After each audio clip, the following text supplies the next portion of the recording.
guys, I'm Sarah. Welcome back to my channel. Today I'm going to be doing my January reading wrap-up, and so far this month has started out very interesting. At least from when I'm filming it. There's probably only going to be 2 clips, but there's in this video, but they're probably going to be very long.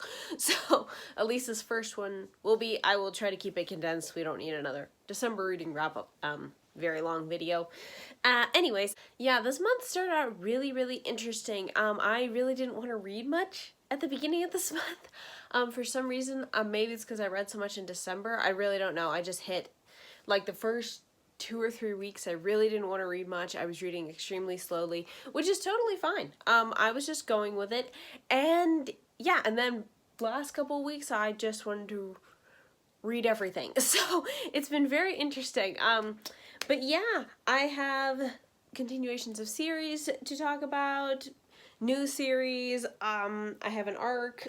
There's a whole bunch of things here, so we're just gonna jump right in. But as always, if you're interested in more thoughts, details, content information, what have you about these books, I will leave my Goodreads links to each and every one of them linked down below in the description, so you can check them out and see if they would work for you or what have you. And also at the bottom of the screen, I'm going to be putting whether these books are indie print or not. But yeah, without further ado, we're just gonna jump into the first book I read, Between Floors by W.R. Gingle. This is the third. I really wish she had put the number on the spine or somewhere on the book. It's in the front title page, but yeah, I really wish the number was somewhere on the outside of the book, but it's not, so whatever. This is book 3 of the City Between series. This is an urban fantasy series. I gave this book 4 stars. I've been really enjoying this series. Oh, I can't say too much about it though because it is a continuation. You definitely need to read these in order. The basic premise of this one is that our main character is Pet, and she lives with 2 fae and a vampire. She's a human. She's basically their human pet. It's further explained in the story how that is. I'm not really going to get into great detail on that. But anyways, and then one of the fae that she lives with, he goes missing. And yeah, some other things are going around, and the other 2 guys that she lives with, they're a little more on edge and stuff. So yeah, and she's like, no, I don't want to know what kidnaps fae because they'll probably really go after humans. So yeah, it's basically their investigation trying to find him and some of the really weird stuff that happens because this series, above all else, is weird. It's extremely weird and also very endearing in a way. I will say the second book, Between Shifts, while I did rate that one 4 stars, I did have a problem with it where, I don't know if I mentioned it in any of my videos. I don't think I mentioned it in my review either of that one. But I did feel it dragged in spots and there weren't that many interesting things happening. This one, I thought the character dynamics were more on par with the first book, Between Jobs, which I really liked. So yeah, I really liked that, and the Korean vampire who pretty much only speaks in Korean, which sometimes makes it hard for me to know what he's saying if the characters don't respond in a way where I'm like, oh, I can kind of guess. I was just kind of like, I don't know Korean, so that's a little more difficult. But he's a character that's actually I'm warming up to him. He's a little rough, but I'm starting to really enjoy him and his dynamic with Pet. So yeah, because they kind of pick at each other a lot and it's funny. But yeah, I enjoyed this one. It's a very strange series, not for everyone, but yeah, definitely if you're looking for clean urban fantasy. The violence can be a bit bloody, but I've never found it's overly described. So yeah, and that varies from book to book, but yeah, take that how you will. I've heard some people describe this as like kind of like NCIS but with magic. So yeah, it's kind of that vibe apparently with the whole crime solving things and stuff like that. So yeah, I really enjoyed this one. Gave it 4 stars. Then I finally finished this duology that I should have finished like 2 years ago. And that is Rebel, Brave, and Brutal by Shannon Ditmore. This is the sequel to Winter, White, and Wicked. So, again, I cannot say literally anything about this except that they're fighting to get the winter... No, that might even be a spoiler, too. Okay.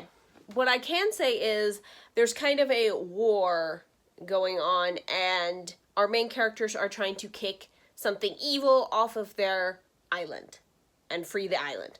there, that's what I can say. These two are very linked, so you need to read both. Did I reread book 1 like I planned to before diving into this one? No, I did not. I probably should have, because did I remember all the lore stuff? No. Did I remember details about the island? Not particularly, but I remembered like the character dynamics, and I liked the characters, so I kept up reasonably well. Yeah, there were some finer points that I missed, but because it's been quite a bit since I read the first book, but I still really enjoyed it. I gave this one 4 stars. I enjoyed where the characters ended up and their arcs, especially Sylvie and Mars. They were 2 characters, which Sylvie is the main character, so that's a little hard, but I didn't care for them a lot in the first book, but they really grew by the end of this, and I enjoyed seeing their growth. So yeah, definitely from this author, I still like the Angel Eyes trilogy more, but I still think this is a really good one, and yeah, I would recommend it. There is one part in here too that really reminded me of Jesus and his healing and stuff. It deals with some healing waters, and the way it was written, it definitely showed the author's faith without this series being strictly Christian, which it is not. But yeah, I really enjoyed that part. I really liked how that played out, and yeah. So I finally finished this duology, and I finished my first series for this year. So yay, all the way around. And yeah, I'm sorry, her eyes keep glaring because this part of the cover is shiny, and the rest of it, I hate this dust jacket. The way they changed it, they made it a matte finish. I don't like that. I like the other one is just it's like a glossy, the first book. This one, they only did glossy in part of it, and I really don't like that. I don't really like the fact that, yeah, her eyes are like glowing now. So that's creepy. But yeah, dust jacket aside, I always take the dust jackets off of hardcovers anyways. I mean, unless they're library books and they're attached. But, so, yeah, but not a fan of that. But I did enjoy the book. I read my first arc of the year, and it is my first Brittany Fisher arc. I'm so excited about this, and that is A Wizard Awakened. This is her first urban fantasy series. This is a first book in a trilogy. This book comes out January 28th. This, by the time you guys see this video, it will be live. It is amazing. Yeah, in this one we follow Everly, and she's half fae, she's half elf, and she lives in Las Vegas with her parents, who are detectives, and she's going to college and just living her normal life. She has magic, but it kind of like goes on the fritz a lot. It tends to like be unpredictable, so she generally avoids using it, and she's just like, it's fine. I'll just, most people in the magical supernatural community have written her off because she's a half-breed, because she's a mixture of fae and elf, so, and that's like a big no-no in this world, but her parents did it anyways. So yeah, so Everly's just like, yeah, whatever, I don't need the supernatural world, I'll just live as a human with my best friend and stuff, and yeah, we can just go from there. However, she has a stalker. Some weird person with magic, obviously, so it's a supernatural. They're following her around, and she doesn't know why, and it's kind of freaking her out. So, and then it freaks her parents out. They then have her estranged best friend from childhood, Ethan, I think is how you say his name. He is an elf. They have him come and be like her bodyguard and stuff, because like stalkers, magical stalkers are even worse than normal stalkers. Everly's not thrilled about this at first, mainly because she doesn't quite know why Ethan stopped being her friend for a long time. He has secrets about why he did that, and then, well, to put the icing on the cake, Everly's parents and Ethan's parents go missing. So now they're like, great, this is great.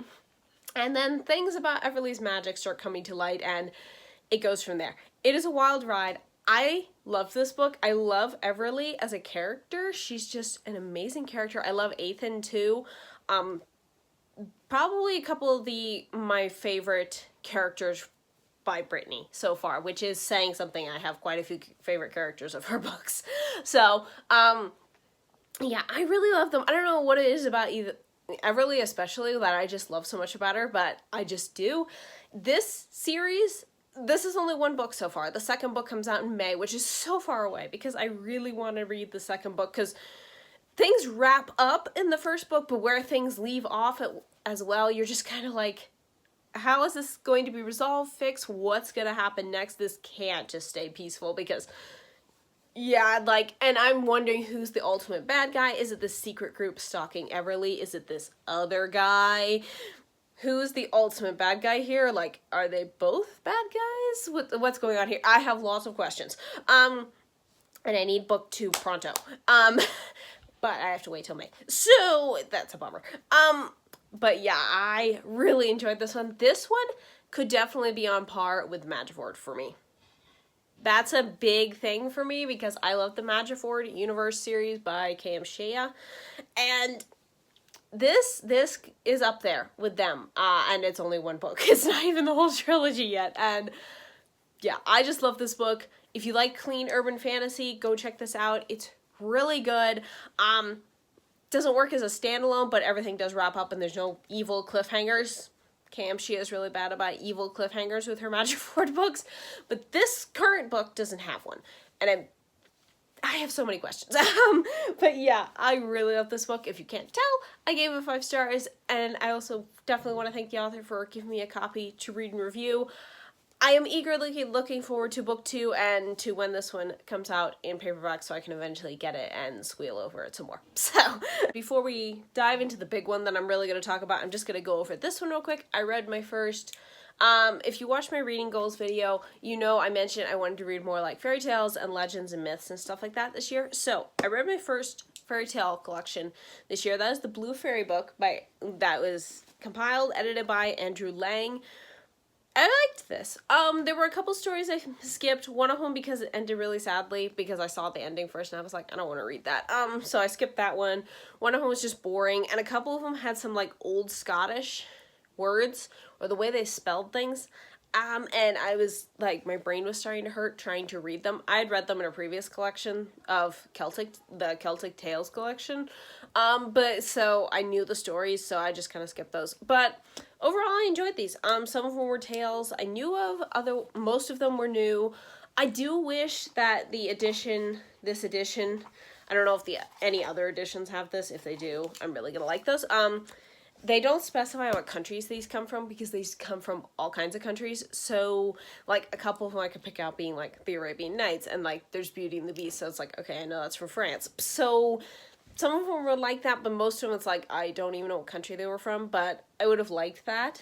So, it would put, like, cultural context into things and stuff. So, yeah.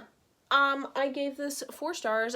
It was a good start, and, yeah, I'm looking forward to reading more of these fairy tales, legends, trying them out and seeing what I think of them. But yeah, started with this one and it was a good one. Okay, so before I talk about the one series I really kind of want to gush about, I'm just going to put in another series that I finished, and that is the Supervillain Rehabilitation Project series by H.L. Burke, and that is the 5th book of this series, Reunion. I can't say much about this one. Again, it's superhero. This one, we follow Aiden. He's Prism's brother. Prism is the main character for the first 4 books, and this one we kind of follow him. It's like an additional novella that's kind of added in. It shows where the characters ended up, and it does involve time travel, which is not my thing. Time travel is generally not my thing, but this one made it work, and I enjoyed it. This series has been very up and down for me. It's like split in half, like half of the books I gave 3 stars and I didn't care for, and half of the books I gave 4 stars, so it's a very weird series for me, especially out of all of her superhero books, which most of them I really love, but this one was a mixed bag for me, but I enjoyed this one. I especially liked the car chase scene. I just thought that was really well done. The time travel aspects weren't a draw for me, but I did enjoy how she did them and that it kind of made sense. I will never get over how a chunk of concrete started a parallel universe. I just think that is hilarious. But yeah, I overall enjoyed this one and I gave it 4 stars. Yeah, it was a good ending to the series, and yeah, there's not much else to say about it, but I did enjoy it, which has been up and down for me, like I said, with the series. So yeah, I'm glad that it ended well. Okay, so we are going to talk about the series that I really have been enjoying. Obviously, I can only say much about the premise of it, but I requested my library to purchase these because I really wanted to read these ever since my friend Laura has been talking about them.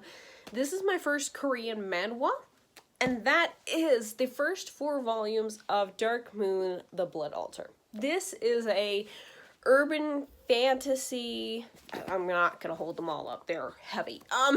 This is like an urban fantasy paranormal romance. It's more paranormal romance stories about vampires and werewolves, and this one girl, Sua, who she's been mistaken for being a vampire her whole life because she's like super strong. She can like lift things without like batting an eye, and you know, most people seem to think that's weird, even though, yeah, I'm not quite sure what kind of a world this is. This isn't fantasy, but it's like modern day, but vampires and werewolves are around, and everybody seems to know about them and not bat an eye. I don't know. It's kind of, some of the world building stuff, or some of the like modern world that they live in, and some of the powers of these characters are a little like, I don't quite get this, but regardless, anyway, Sua transfers to this new school, and she's really excited, and she accidentally meets, one of our vampire guide characters, Healy, who's here on the cover. She meets him when she gets her new room, and it was like an abandoned room he and his, vampire brothers were using to, you know, just like hang out in, and he walks in to get a book, and she's like holding a bed above her head, so he's just kind of like, oh, that's unique. And she's just like, no, it's not what you think. I'm not a vampire, because she hates vampires.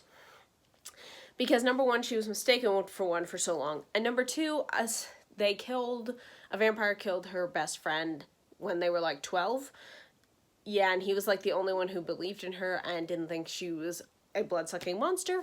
And so now she hates vampires, which is a problem because Healy and his 6, brothers, they're not really related. They were all orphans, and they grew up in the same orphanage, so they're really close. They are all vampires, and they're all hiding that fact, so it's like, oh, if she ever finds out, this is not going to go over well. And there's a rival werewolf group who goes to the school next door, and they kind of insert themselves in, and yeah, it just goes from there. It's their relationships at first of just Sua getting to know these guys and becoming friends with them, and kind of having a crush on Healy. She definitely has a crush on Healy, and he definitely has one on her. But anyways, and yeah, and just like the vampire werewolf dynamic. But as the series goes on, we do realize there's this one big bad vampire dude. I really enjoyed this series. Yeah, I was really hoping I would. And I did. This is also, since it's a manhwa, it's colored, so that was a first for me. I've pretty much only been reading manga so far, and pretty much that's black and white. But, yeah, I really enjoyed this one. I gave Volume 1 5 stars. I gave Volume 2 and 3 4 stars. Now, these two, I gave a lower rating because there was a lot of, let's just say one of the werewolf guys, the leader of the werewolf clan, Khan, he ends up, through this extreme plot contrivance, ends up liking Sua and like being in love with her. Yeah, so there's kind of a love triangle between Khan and Healy and Sua, but not really, because Sua and Healy have a thing for each other, and it's very obvious, and it's like, no, Khan, she likes you as a friend. She doesn't like you the same way she likes Healy. So it's like very obvious. So I wasn't worried that it would turn into a love triangle, but at the same time, I was still irritated by it, like, because it was such a plot contrivance to get Khan into this situation, and it was just dumb. Most of the werewolves drive me nuts, I will say that. They're just really rude and really annoying. NZ, he's the guy with the glasses, if you read it. He's about the only one I really like. Khan's fine. I don't really have an opinion on him. Or most of the other ones decide that they're just mostly rude. Because yeah, Healy and his group, being vampires, they don't like them either. But they're like way more civil towards them most of the time, so it's kind of like, get over yourselves. For mainly the reason why I decreased this one by a star. The romantic aspect in Volume 3 as well, because kind of like, I mean, during the sports competition here, Healy and Khan are kind of like competing to be better because, you know, they both like Suwa and stuff like that, and they know the other one does too, and so they're kind of competing with each other, which I get it. If there's probably two guys in high school who like the same girl, they're gonna do the same thing, but at the same time, it's just like, oh my gosh, guys, we need to get back to the plot of, like, the creepy vampires and stuff like that. We need to get back to that, because once we did, I liked that part. And there was, like, it's kind of an info dump in here about, like, why the boys have powers and stuff like that, how they became vampires because they don't know. There was a big section on that. It was kind of an info dump, but I found that way more interesting than the romantic tension. I keep adding air quotes because it's not really romantic tension except for between Healy and Suwa. Let's just make this clear. Healy is also a great guy. I love him as a character, and the way the artist drew his eyes to, like, show his emotions, like, all of the characters can do that, but his, like, is just more so. So it's like, whoever drew that guy, like, needs a raise, because they did an amazing job. The action scenes as well are really good. You can definitely feel what's going on, which could be kind of a problem going into volume 4, which is, yeah, very, very bloody. I will just say most of the violence in the series up to this point I would rate, like, to a PG-13 level. In this one, some of the panels, okay, the majority of them might reach an R level, depending how sensitive you are to blood. Like, there's one shot where there's, like, a fountain of blood spewing out of somebody's back after they got stabbed. It's like, so it didn't bother me because, how do I say this? Sometimes realistic violence in these type of things makes sense just due to, yeah, there'd probably be that much blood when a head gets cut off or something like that. But in this series, it's never gratuitous to the point of you're just throwing blood around now for the sake of, for sensation. You're just throwing it around for sensational reasons rather than just, it's not just showing the tragedy of what's happening. Because there's a section here that this does, that might be a spoiler, but anyways, there's a flashback scene here to a ancient kingdom. I'll just leave it at that. And that was, like, one of my favorite parts. It felt very, very reminiscent of the first two Sailor Moon volumes, which kind of had a similar thing, and I really liked that part, and that part was very intense and very violent and very bloody because, like, some guy goes in there and he's just, like, taking over and he's just slaughtering everyone. So yeah, so in that case, like, the blood made sense because it's like he's killing multiple people in a room at one time. So it's like, yeah, that's kind of probably what it would look like. So yeah, it does get a little more violent. I think volume 5 is probably going to be just as violent. I haven't started reading it yet, though I have it and I'm very excited to. But yeah, I really loved it when they stopped doing the romantic tension and they just went to, we gotta find her because she does go missing. Suwa does. And the whole action and stuff, and them trying to figure out what's going on, the werewolves and the vampires together, and then separately, collectively. It got way more interesting. I gave this volume 4, 5 stars. I'm really enjoying the series. Again, even with the whole romantic tension between the three characters, which didn't need to be there, in my opinion. I'm still really enjoying this series. I really like it a lot. I hope the anime does it justice, because there is an anime coming out sometime this year. I don't know when, but yeah, this is really good. I hope it keeps going that way. The 6th volume comes out in March, and then the 7th one, which I think is the last one, that comes out in June. So I have a ways to wait once I finish volume 5. And since everybody's almost dying on every other page, it's going to be like, I have to wait. And volume 6 is probably going to end in a way where it's like, I don't know, everyone's almost half dead or something like that. Again. But yeah, I really like this series. I'm really glad I got my library to get it. And yes, I just love this. I'm really happy that I love it so much. Yeah, and Healy is great. He's my favorite character. He can do no wrong. Okay, so we're now gonna go into less of something that I liked. I actually have very conflicting feelings about this book, and that is Mountain of Dragons and Sacrifice by Tara Grayce. This is part of the Sacrifice Hearts multi-author series, which deals with the idea of a girl being sacrificed to a monster and it not being weird. It's a romance. And yeah, this is a very light retelling of Eros and Psyche. I think that's how you say their names. It's a Greek myth. It's a very light retelling of that. It also connects to her Court of Midsummer Mayhem series, which is her Fae series. And though you can read this on its own without needing to read that, it just connects because it's in the Fae realm partially. And in this one, Nessa lives in a human village where they sacrifice, I think, once a year? Something like that?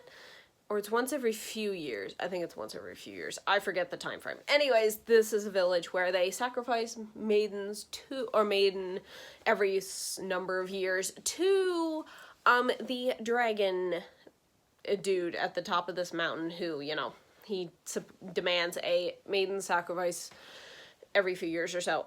So Nessa is chosen at random from her village, and yeah, she gets sent to the mountain to basically be strapped to this giant boulder and die. So she thinks. Instead, the dragon shows up and he rescues her from these wolves that would come out of the forest, and he takes her to his castle, and she starts living her life, not as food. She starts living her life in this castle and with these other fae and stuff, because she has been taken to the fae realm where his castle is. And she starts learning over time as she's adjusting there that maybe everything she was taught wasn't really true. And is the dragon really the monster they think, or is the monster someone else entirely? Yeah, this is just a short little novella. I liked it for the most part. There was a part between where Nessa gets taken to the dragon's castle, and then towards like the, I would say around the middle part, probably so around the 50% mark, between that time frame, Nessa really got on my nerves. Like, I understand she's suspicious because this dragon is, you know, preparing her for a sacrifice, and like, what does he want with her? Why isn't he eating her and stuff like that? But I found, so her suspicion and her like not wanting to trust people and stuff, it made sense, but it got to the point of irritation for me. Like, she would sometimes just go on about it and I would just be like, Nessa, shut up and start looking with your eyeballs. Nothing has happened to you. Like, but I understand, like, you've been brainwashed to think a certain way for years upon years upon years. You're not going to just suddenly, you know, get over it just like that. But I didn't really expect her to, but at the same time, it's just kind of like, sometimes she just really, really drove me nuts. Thankfully, after the 50% mark, when she learned some things, thankfully she stopped doing it, and I enjoyed the book a lot more. But yeah, I liked it for the most part. It was cute. I liked the romance. It made sense, and I don't know. It just did drag in a few parts, where especially when Nessa was just being so suspicious of everything. So I only gave it 3.5 stars. I originally gave it 4 on Goodreads, but then I decided I think that's too high of a rating, so I dropped it to 3.5. Then we have a poetry collection that just came out this month by my dear friend MIchaela, and that is Hello is Goodbye by MIchaela Bush. I gave this 5 stars. I really enjoyed this. Also, this cover, she took the picture herself. It was from the Aurora Borealis that was showing over her home last year. So I think that's really cool that it's on the cover. I really like her poetry, so I was very excited when she came up with the new one. And yeah, this one did not disappoint. I read it one evening. Really good, really heartfelt. Yeah, definitely several of the pieces really got to me. I just really enjoyed this one. Yeah, there's not much more to say about it because it's pretty short. It's just poems. But yeah, I just really enjoyed this one. And if you like poetry in the slightest, I would highly recommend this one and any of her other ones as well. Okay, so I had previously talked about this book in my last clip. However, I ended up changing my mind about some things by the time I got to writing my review and stuff. I changed my mind on a lot of things, so I decided I'm just going to redo this book over again. So, and that book is Labyrinth of Lies and Sacrifice by C.F.E. Black. There are just so many initials in there. Anyways, yeah. This one is part of the Sacrifice Hearts series, and I gave it 2 stars. I didn't really care for this one that much, which is sad. I really wanted to like this one. But anyways, about the very vague premise of this book is our main character Vera, it's discovered she has mind magic, which apparently like you can like, I'm actually not quite sure what you can do with it. You can do stuff with your mind and affect like the world around you, control people, stuff like that. Mind stuff. Really dangerous. It's like outlawed in this kingdom. It's discovered she has this magic. So she is thrown into this magical labyrinth to basically die. Go mad and die. Yeah, and when she gets there, she stumbles across this guy who's also seems to still be mortal while he's there. And there's also some other people in there that I'll get to that. And yeah, they have to find their way out, and she has to learn to control her magic. That's kind of the whole base of the story. Anyways, this book I really wanted to like. I really love the cover of this one. This one's a very beautiful cover. I really wanted to like this one. I thought I would from the description of the book. Yeah. As you can tell though, I only ended up giving it 2 stars, which is like, it's like I finished the book and it's like not great. I didn't hate it, but I didn't really like it either. So, my main issues with it were, these are all just my own personal opinions about this.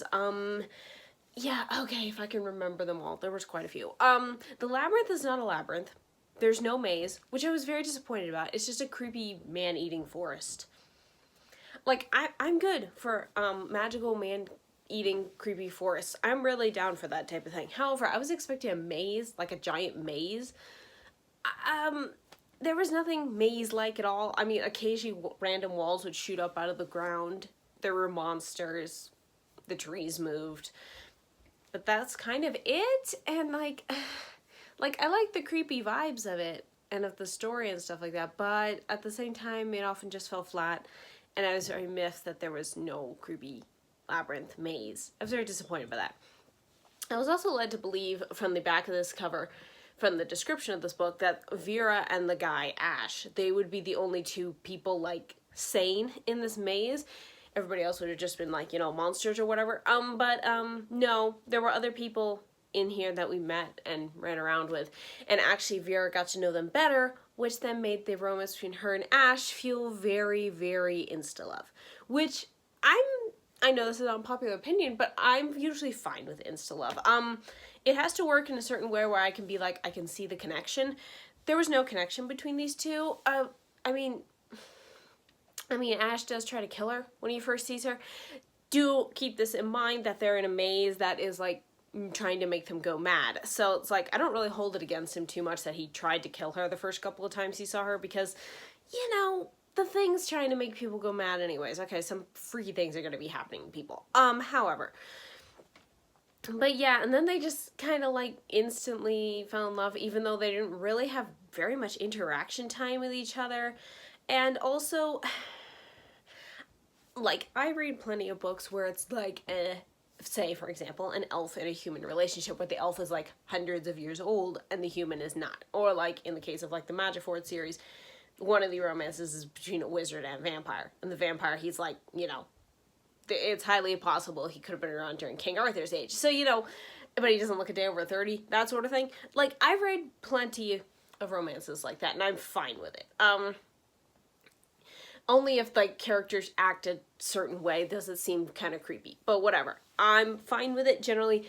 However, Ash is a normal human being who has just been magically kept alive for, like, 80 years. And for some bizarre reason, I found him and Vera's relationship in that regard really, really weird.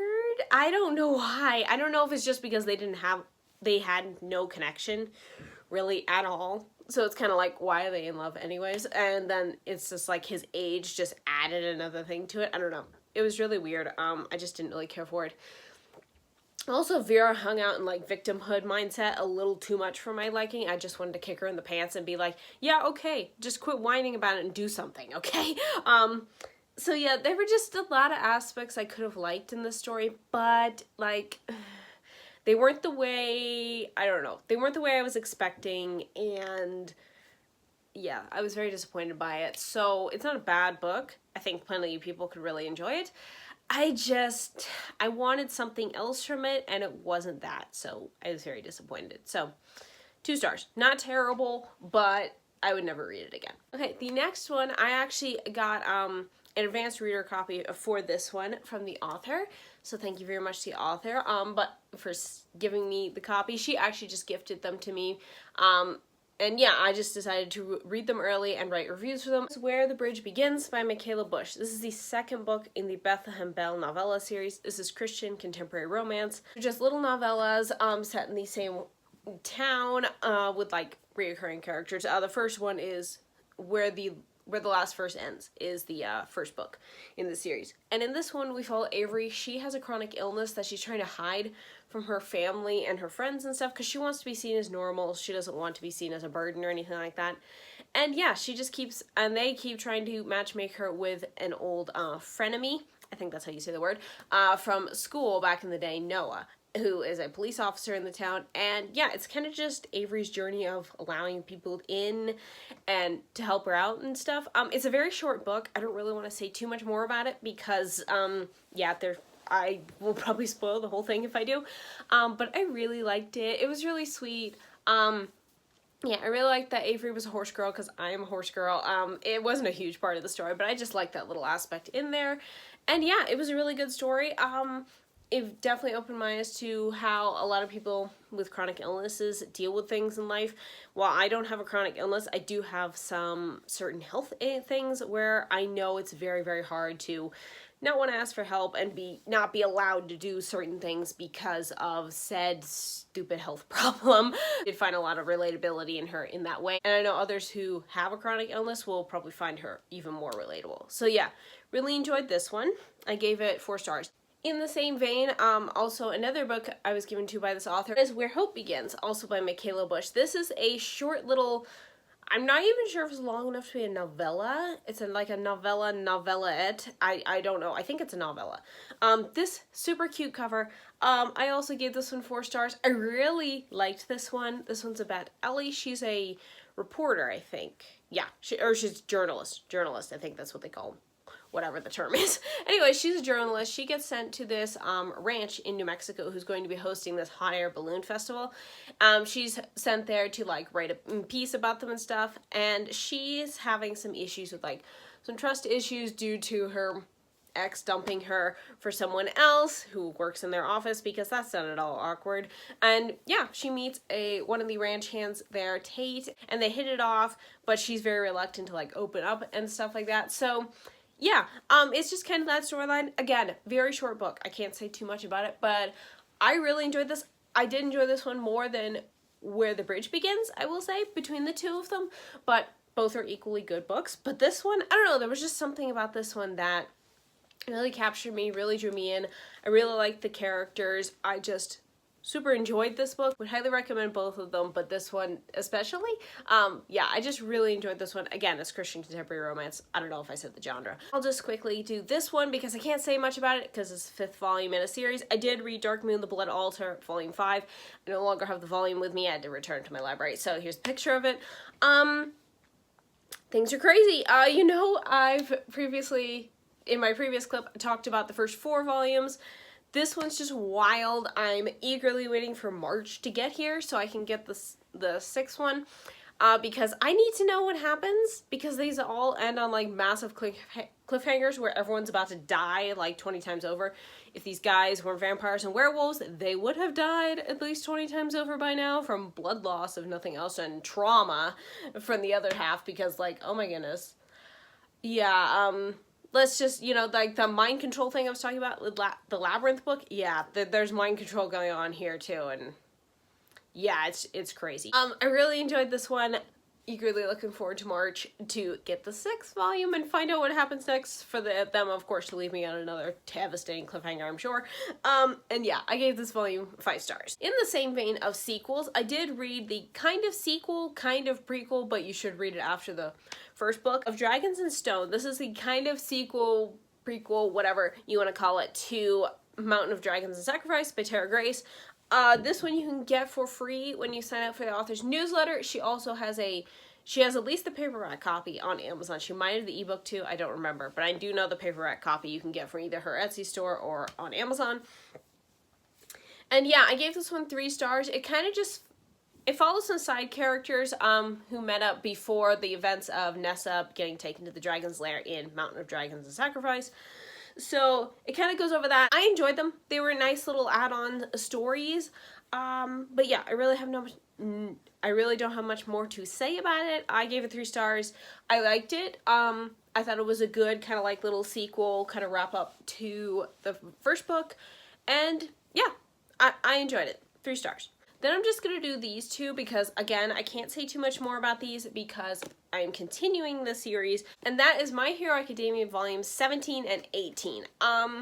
Again, I can't say much more than I'm really still enjoying this series. I'm actually enjoying it more now because as of filming this clip, my family and I have started watching the anime because my library has some and I was super curious about it. And somehow watching the anime has now made me love the manga more. It's very strange. I don't know what's going on, but yeah, I just really am enjoying these characters a ton. I mean, I was enjoying them before, but now like watching the anime and rewatching stuff I've already read has like heightened my love for this series.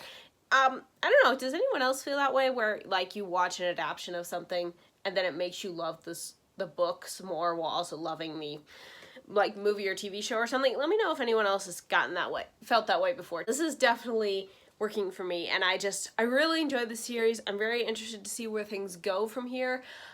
Again, the further I get into the series, the less and less I can say anything about it, but yeah, I really enjoyed this. There was one very sad part in volume 18. Like, I didn't like the character, but also like what happened to the character made me sad at the same time. But I was glad that they realized some things that I felt they were very wrong about before, so I'm glad they realized that. But yeah, it was still very sad. Yeah, that part in the anime is probably gonna make me cry just because it's emotional, because I am that type of person. But yeah, I gave both these volumes 4 stars, and yeah, as always, whenever I rate these volumes or say anything about them, I'm eager to continue because things just keep getting more and more convoluted and I have no idea where this is going. Okay, the last book I have to talk about is an ebook I got on a whim. Actually, Lindsay told me about this free like Kindle sale that a lot of people were having, so thank you, Lindsay, for letting me know about this one because this is one of the books I got off of it. Because I wasn't gonna try this before. I had seen somebody bookmark it or shelve it on Goodreads, and I was like, that could look interesting, but I was afraid it'd be too like light and fluffy for my taste. But I really enjoyed it. That is Mermaids Don't Date Krakens by Amy Horakami, I believe. Yeah, this is like an urban fantasy kind of paranormal romance. Yeah, it is paranormal romance. Between a mermaid and a kraken at this summer camp for kids where they are counselors. And yeah, this summer camp is for supernatural kids. Very interesting concept. I was very intrigued by that. I got the ebook for free. I read it. I really enjoyed it.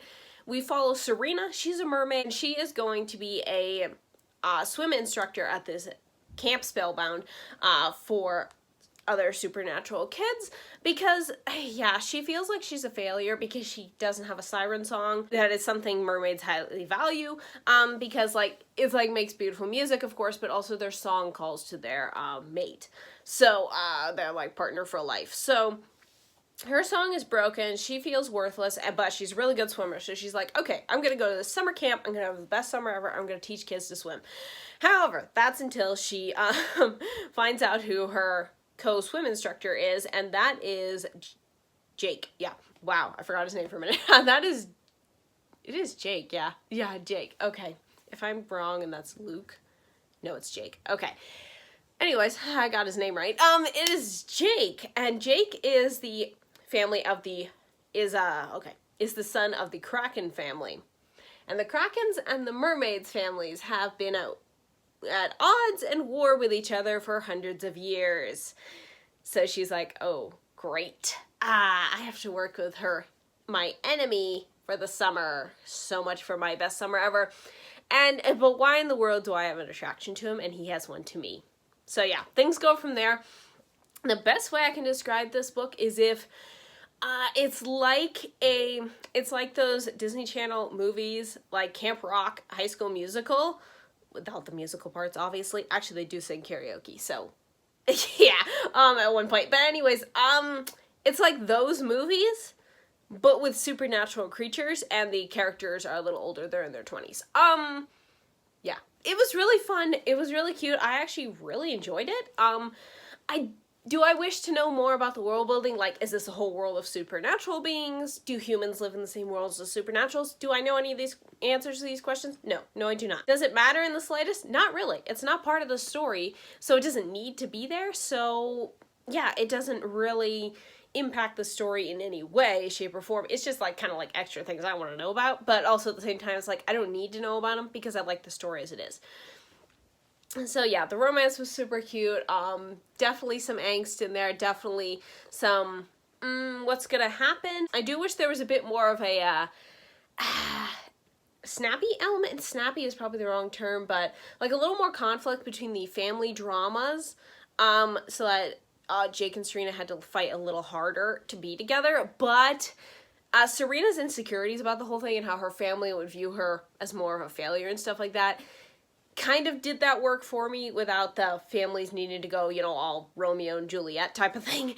But I would have liked a little bit more of that Romeo and Juliet type of thing because I'm apparently just sadistic when it comes to torturing my characters. So, or torturing other people's characters, you know, I'm fine either way. Either way.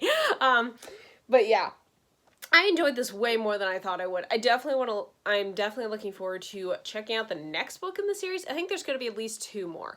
I know one's already out. But yeah, I'm definitely looking forward to trying that one in the future. And yeah, I gave this one 4 stars. And I would highly recommend it if you just want something light and fun to read. Definitely in the vein of those Disney Channel movies. I think you'd like this book. And yeah, that is it. Those are all the books I read in January. It was a pretty slow start to the month, but I started reading a ton by the end of it. I had some really good ones. I had some really just fine ones. And then I had a few duds. I DNF'd one too. But I'm not going to go into great detail about it because I didn't even mark it on Goodreads because I didn't even get that far in. But yeah, I hope you guys enjoyed this video. Let me know down below in the comments a book you guys read in January that you either really liked or really hated. Or both. You can put in both if you want to.